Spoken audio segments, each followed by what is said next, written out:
11 chapter है दिवाली। आज मैं दिवाली चैप्टर समझा रही हूँ पूरा, तो आप लोग समझ लीजिएगा। દિવાળી આવી નવા વર્ષની વધાઈ લાવી। દિવાળી એટલે સાફ સફાઈ, આનંદ ઉલ્લાસ, ફટાકડા અને પ્રકાશનો તહેવાર। દિવાળીમાં બાળકો કેટલા ખુશ હોય છે, અને દિવાળી એટલે શું કહેવાય? સાફ સફાઈ, આનંદ ઉલ્લાસ અને ફટાકડા અને પ્રકાશનો તહેવાર કહેવાય। એટલે દિવાળી આવે ત્યારે લોકો શું કરે?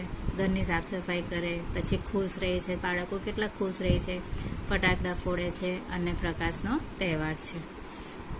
હવે આગળ જોઈએ આપણે। આસો મહિનાની શરૂઆતથી જ લોકો દિવાળીની તૈયારીઓ કરવા માંડે છે। એટલે આસો મહિનો આવે તે પહેલાં જ લોકો દિવાળીની તૈયારી કરવા માંડે છે, કારણ કે આપણે દિવાળી આવે તેના 2-3 મહિના પહેલાં જ આપણે લેડીઝ લોકો શું કરે છે? સાફ સફાઈ કરવા લાગે છે ઘરની, અને ઘરની સફાઈ કરે, દિવાલો અને બારી બારણાને રંગરોગાન કરાવે। લોકો કપડાં, ફટાકડા, મીઠાઈઓ અને સુભોસની વસ્તુઓની ખરીદી કરે છે। બજારમાં દુકાનો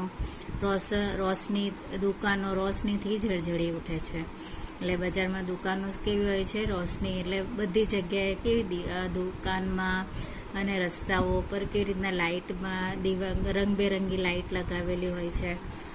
અને પછી ઘરમાં લોકો શું કરે છે? સફાઈ કરે છે, કલર કરાવે છે, ઘરને આખો કલર કરાવે છે, એટલે નવું ઘર બનાવી દે છે। પછી લોકો શું કરે છે? કપડાં ખરીદે છે, મીઠાઈ ખરીદે અને ડેકોરેશન, ઘરને આખું ડેકોરેશન કરે, તેના માટે બધી વસ્તુઓ ખરીદે છે। દિવાળી આવે ત્યારે લોકોને કેટલી મજા પડે છે, બરાબર। હવે આપણે આગળ જોઈએ। દિવાળીનો તહેવાર 5 દિવસ ચાલે છે। ધનતેરસ, કાળી ચૌદસ, દિવાળી, બેસતું વર્ષ અને ભાઈબીજ। દિવાળીનો તહેવાર એમ કેટલા દિવસનો હોય છે? 5 દિવસનો હોય છે। પહેલો દિવસ કયો આવે છે? ધનતેરસનો। ધનતેરસના દિવસે લોકો શું કરે? લક્ષ્મી પૂજા કરે। કાળી ચૌદસ, પછી દિવાળી, પછી બેસતું વર્ષ અને પછી ભાઈબીજ। એટલે એમ 5 દિવસનો તહેવાર હોય છે દિવાળીનો। ધનતેરસના દિવસે લક્ષ્મી પૂજન કરવામાં આવે છે। કાળી ચૌદસના દિવસે કાળી માતાનું પૂજન થાય છે। દિવાળીના દિવસે વેપારીઓ ચોપડા પૂજન કરે છે, અને બેસતા વર્ષના દિવસે લોકો દેવ મંદિરે દર્શન કરવા જાય છે।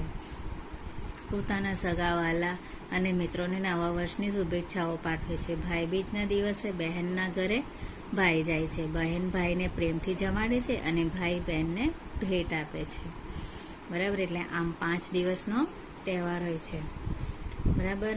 હવે દિવાળીનો તહેવાર કેટલા દિવસ